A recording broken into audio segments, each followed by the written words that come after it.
Hi, this is Kimberly. This is a synopsis and a critique of Chapter 25 of the book Letters from Christopher, Tragic Confessions of the Watts Family Murders. This book is by Cheryln Cadle. The chapter is titled The Family. The chapter starts with Chris's parents and his sister finally being allowed to see him. If you remember from last video, I read a bit from the Greeley Tribune. I'm fairly sure I remember reading or hearing a report long ago when the case first happened that Chris did not want to see or talk to his family, but most especially his mother. I don't know where I heard this from, and I looked and looked for it, and I couldn't find it, so I gave the hell up. The chapter says, quote, when Cindy went in to see Christopher, she asked him if he was sure he wanted to plead guilty. She says they yelled at her and said, quote, stop asking him those questions or we will shut this shit down right now, end quote. The Watts were confused about what was taking place and nothing was explained to them. Well, Shitface was their client, not them, so that's what I'm thinking. He probably didn't want them to give their opinion. The Watts, she says, were still processing in their mind that Chris had put those precious innocent girls into the oil battery tanks. But Scribble says that is because of people who contact Cindy Watts. Let me just read this to you. Quote, however, because of people who contact Cindy saying there is evidence that Chris's first confession is his real confession, it confuses her and she still feels she doesn't know what to believe, end quote. Why does she believe the first confession but none of the others? He pled guilty because he is guilty. Except that your son is a dumbass, nonsensical, homicidal, dickhead, sissy piece of chicken shit murderer. Another typo sentence, quote, she promoted Thrive would make you feel you never had a day off, end quote. Yeah, I know there's typos in almost any book that is put out these days. It's 'cause people have gotten lazy with spell and grammar check. Bella's name is also misspelled in this chapter, with an E on the end of her name instead of an A, so Belle instead of Bella. But Mrs. Scribble talks about all of the videos Shanann had online and how it was evident she liked nice and upscale things, and that Thrive promotes a life of materialism. She concedes that Shanann was good at selling and made $60,000 to $70,000 a year, plus her car allowance. I'm not sure where this income declaration came from. She doesn't say. She talks about how Shanann, quote, may have been materialistic, but was also driven and a natural salesperson. I remember from Dimwit's Wisconsin interview, he said something along the lines of, Shanann could sell the shirt you were wearing back to you, and you would be happy about it and thank her. And in a letter that was read during the funeral, Frankie Rusick described his older sister as an ambitious, outgoing woman who always wanted to be a mother. And no, that last part was not in the book. I just wanted to add that. Scribble goes on to say that Chris came from German descent and did not need anything beyond necessities. Well, no one needs anything beyond necessities, and some people like to work harder than others. But Scribble says that all Chris ever wanted was for Shanann to be happy. Bullshit. He never told her no or argued with anything she wanted to buy or do. I think that had more to do with him being a pansy ass. But listen to this sentence. It really chaps my ass. Quote, however, the kindness and thoughtfulness he had for her was not reciprocated, end quote. First of all, how the fuck do you know this? Did Chris or Cindy tell you this? You could have at least said Nimrod claims, blah, blah, blah, or Dickhead's mother said, don't state this shit like it's fact. That the kindness and thoughtfulness was not reciprocated. I beg to differ. The first thing that comes to mind is when Shanann got Chris the Metallica concert tickets and t-shirt for his birthday. She could hardly contain her excitement. I'll link it at the end. Yet Scribble says the kindness and thoughtfulness he had for her was not reciprocated. Another thought that comes to me is the shirt he was wearing children when he gave the driveway interview claiming they were missing. One of the reporters commented that they liked it, and Chris went on and on about how Shanann got it for him, and it's his favorite college team, etc. So yes, Scribble claims in this chapter that Chris was not being shown kindness and thoughtfulness by Shanann, and that it started to build inside of him. As I've said before, he should have spoken up. If he felt pent-up frustrations and scared of Shanann, so what does he do? Wild and unbridled sex with NK. He could have and should have gotten some damn mental health counseling for himself while his family was away for the summer. I mean, this is just a pea-brain bullshit excuse. So is this it? Is this the reason we're being offered as to why he annihilated his family? Because according to him, Shanann didn't do kind and thoughtful things. That's a bunch of damn malarkey. Horse shit. What a wuss. For the first time in several chapters, Scribble seems to be writing this herself. She begins with Bella talking about how Chris describes her as sweet and soft-spoken. Chris, according to Scribble, hears Bella's gentle voice every day. And then she goes on to talk about Bella's hair. Why do people talk about Bella's hair always? Scribble says that it was said by Cindy that Shanann's mom would cut it so it would grow back in thicker, but it was still baby fine. She also says that Cindy said it broke her heart to think about it because Bella wanted long hair, but it just would not grow long. I recall from the leaked chapters of Cindy Watts' book that Cindy insinuated that Bella was malnourished and that's why her hair wouldn't grow. Hell, all of my children were born bald. Their hair all grew in at different rates. My granddaughter was born bald and stayed bald for a long time. I know she was still pretty much bald on her second birthday. It took years for her hair to grow in, but it's long and luscious now. It's just that way with some kids. Bella was only 4 years old, and her hair was curly so it would kind of draw up. Mrs. Rusick said on the Dr. Phil show that when you pulled out her hair, say to style it, it was actually kind of long. I would take anything that Cindy says about Shanann and the children with a grain of salt. This sentence in the book sickened me. Quote, "It's heartbreaking her hair was caught on the hatch door as he pushed her little head through the 8-inch hole," end quote. That just made my stomach drop. If that sentence was meant for shock value, it did its damn job. But Scribble mentions the vision board that Shanann helped Bella with, and that Shanann was teaching her to be confident, smart, and beautiful on the inside. Cadle then says this, quote, "She had approval from her mom, something most girls long for but never achieve," end quote. Wow, I find that to be very untrue. Most girls don't get approval from their mom. That's fucking absurd. Is this another research shows factoid bullshit? Malarkey? She mentions the song Bella sang about her witless daddy being a hero, and then says, quote, "If Christopher thinks of it now, how much it must hurt." Must? Did you ask him? I'm not sure he feels hurt or anything for that matter. I thought he was pretty much devoid of emotion. Both of these videos mentioned, I'll include them at the end of this video. I did the vision board already on another chapter, but some may not have seen it.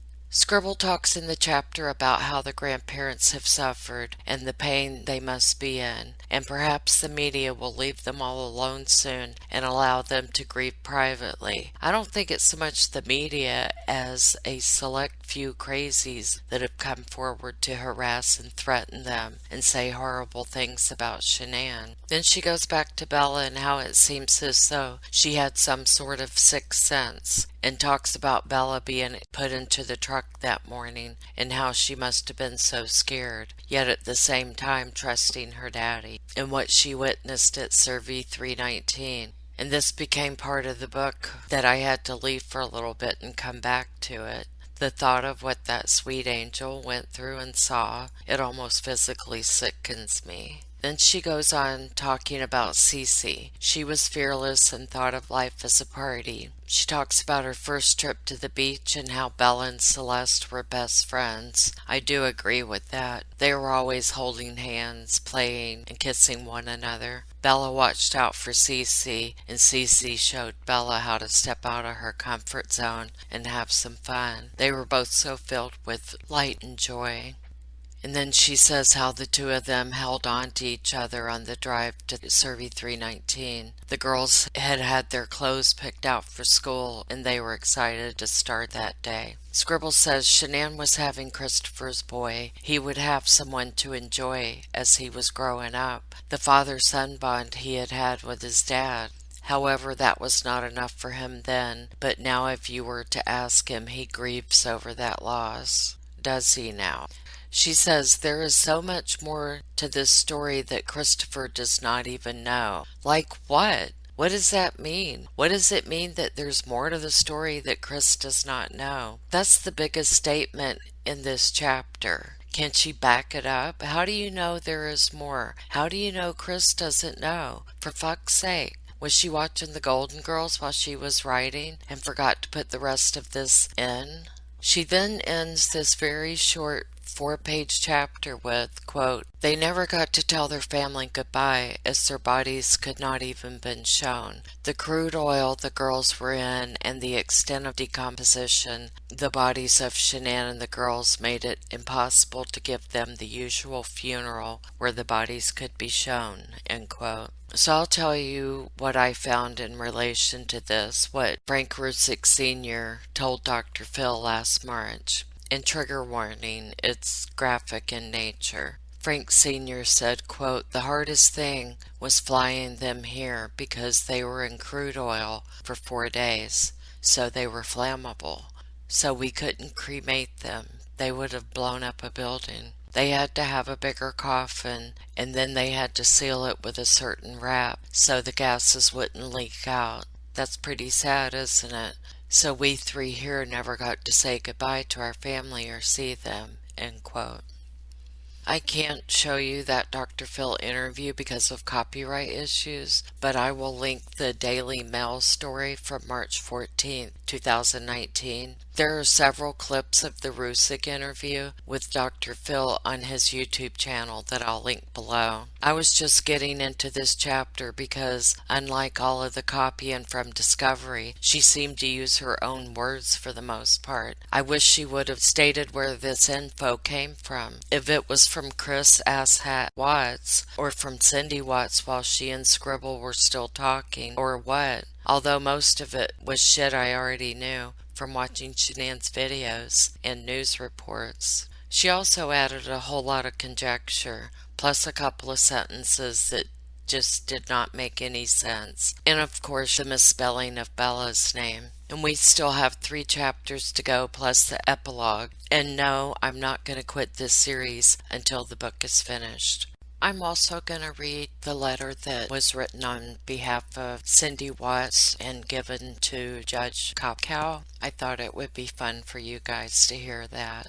And please forgive this video. I know it's not one of my best, but I have bronchitis and it just hangs on and hangs on. So I've edited out the wheezing and the coughing. I do have antibiotics if anyone is wondering, so powerful ones. So thank you very much for sticking with me though. I do appreciate it. And that will be the end of this video. I will pick up with chapter 26 in the next one. Thank you for listening.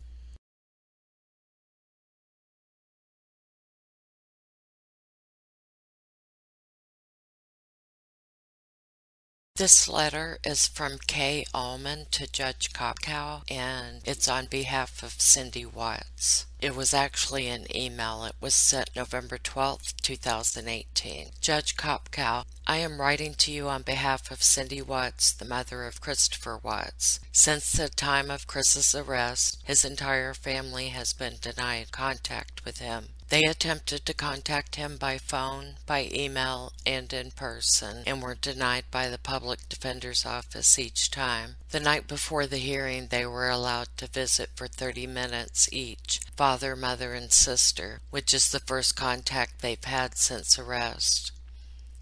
During the meeting, his mother attempted to ask him if this is what he really wanted, a plea deal, and was told, quote, "Do not ask him that, or we will shut this shit down now," end quote, by the attorney present. They have felt threatened and bullied when all they want to do is see their son and make sure this is his plea, since that is not what his original confession was. The family feels that Chris has been coerced into making this confession. He's been isolated the entire 3 months and had contact with no one except the attorneys and his jailers.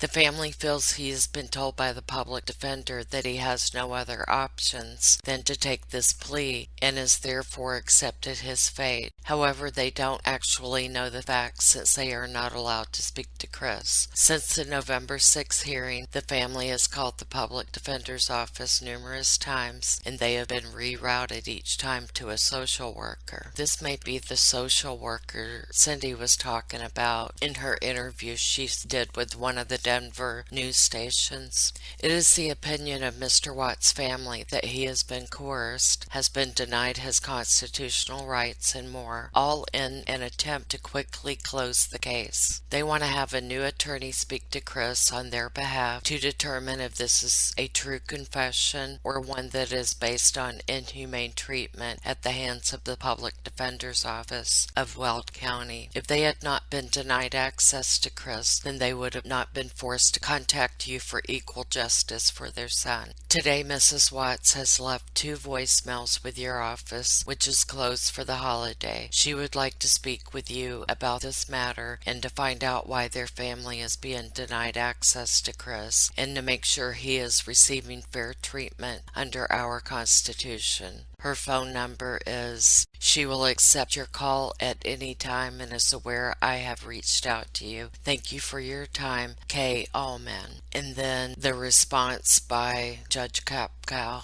On November 12, 2018, the court received an email from Kay Allman on behalf of the defendant's mother. Among other things, the email letter requested that the undersigned judicial officer communicate with Mrs. Watts. This court is prohibited from having any ex parte communications with any party or make any statements about this case outside of the courtroom. Therefore, the request is respectfully denied. Signed, Judge Marcelo A. Kopcow. Thank you for listening. Oh, don't look at Daddy. He's opening his birthday present.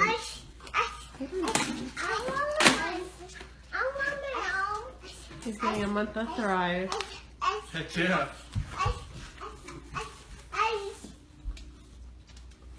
Oh, you got to be kidding me.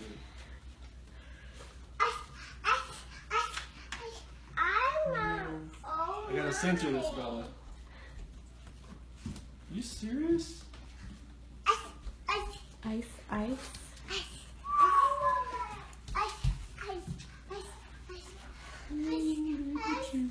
The kids are thrilled with your birthday present. Oh, yeah, definitely wearing this. Are you serious? Serious. Hell yeah! Oh my goodness! Cece got her ice. June 7th. Oh my goodness, I gotta take that day off and the day after off. Hell yeah! My daddy is a hero. He helps me grow up strong. He helped me snuggle too. He reads me books. He ties my shoes. If you're a hero, blue and blue, my daddy, I love you. Oh, I love it. So what is this? What is this board? Because I'm going to print Princess. You're gonna go to Princess? What's this for? And I'm going to go in this. You're gonna go to Disney? Yes, Disney World. Disney World. And what's this to go to? To go To Disney, but what else? Disney, yep. But what's this say? Dila. Nana. Nana. What's that say? Papa. And what's this say? Mimi. And who's with Mimi? Papa. Yes. So we're gonna go see Nana, Papa, Mimi, and Papa this summer, right? Yeah. And possibly Disney, right? Yes. And then and Ariel's there too. and Ariel's there too. And what is this? Did you already get your pony watch? Because you worked hard for it, right? Yeah. Yep. And then And Cece. and Cece, yes. And gymnastics you want to do too? Yes. And dance? Yeah. So we're gonna work for that, right? Yes. Okay. What else would you like on your vision board? Right. What do you want to add to it? We need to add to it. Write it again. You want to do it again? Yes. Okay. But what would you like to add to your new vision board? My what? Someone ripped it. I know. Focus. Child. Bella. Look at me. Hey. Focus. What do you want to add to your new vision board? What would you like? More stuff on the board. More stuff on the board. Okay. But what would you want? What do you want to do? Do you want to do anything? No. Do you want to go anywhere? No. Well, what would you like to add to your vision board? I want to write stuff. Like, but what would you like to write on it?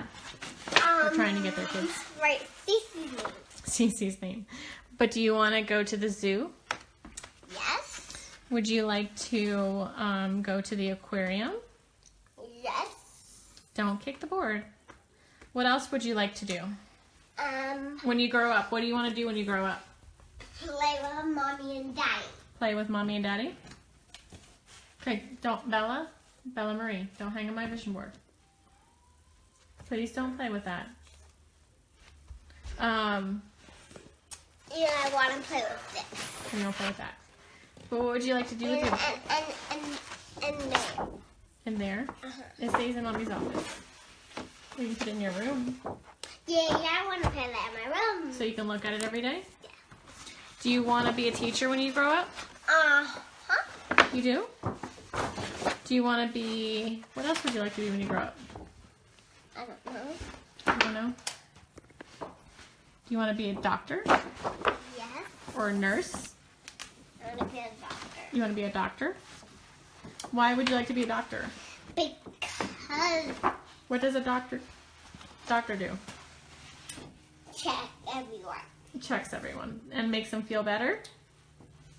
Yeah? Because I already went there. Yeah? And they went there. Yeah? And this is my shrine tab. So, But I want to show everyone. you want to show everyone? Okay, show it to me. Show it, everyone's watching. So is this Bella's vision board? Yes. Yes. And we're going to add to it today, right? I think everybody should do a vision board with their children. Chris Collins had said, when at one of the events I went to, he had said when he was younger, he wanted to own a Lamborghini. And so his mom got him a poster board of a Lamborghini and told him that was the best, that was the closest he was ever gonna have to owning a Lamborghini. And what does Chris Collins own right now? I think 2 Lamborghinis. So I think it's really cool to create vision boards with your children. Like Bella's is simple. If you guys can see it. It just talks about, like we talk about, Bella, come here. Don't write on it yet. Not yet. Okay, come here for a second. I want you to do something. I want you to show everyone watching something. Okay? Come here for a second, please. Let's read these. What do we do every day? We read these, right? Wait, I'll help you. In a second, after we read these. Remember what we do every I want day. to hold it. You can hold it, just don't play with it yet. Okay? Point. What do we do every day? We say, I am loved. I am loved. I am beautiful. I am beautiful. I am special. I'm special. I am healthy. I'm healthy. I am blessed. I am blessed. I am strong. I am strong. Yes. I am gifted. I'm gifted. I am smart. I am smart. I am confident. I'm confident. I am perfect. I am perfect. What else are you? Writing. No, what else are you though? Are you So tall. what? So tall. You're so tall. You are so tall. See, I'm just tall. Oh my gosh, you are very tall. Okay, what else are you? I'm writing the board. You're going to write on the board, but what else? I'm going to write on this. Are you determined? Yes. Say, I am determined. I am determined. I am inspiring. I am inspiring. Good girl. I am I am happy. happy. I am me. I am me. I am unique. I know you're me. No, I am I am unique. unique.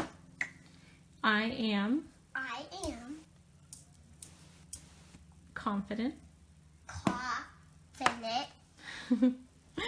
I am I am a princess. a princess. What else are you? I don't know. Yes, you do. No, you don't. Can I write down? Are you mommy's special little girl? Yes. Yes. Yes, you are. Yeah. Everyone should do this. And you inspire me all the time. We've talked about this with our children before.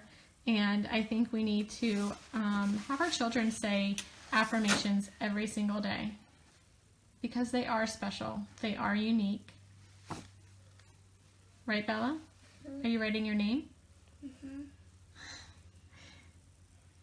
I love Can this. I write it on this? Not on the picture. I won't write on the picture, just the cardboard. Or can I write it on this? Sure. All right, will you say goodbye to everybody? Bye, everybody. Look at the camera Bye, everybody. and say, everybody, Everybody, make a vision board. make a vision board. Good girl. Look at me. Look at me. I love you. I love you. Are you loved? Yes. Yes, you are. Are you beautiful? Yes. Are you strong? Are you confident? Yes. Are you blessed? Yes. Are you perfect? You're perfect to me, right? Right? I love you. Love you. All right, say goodbye.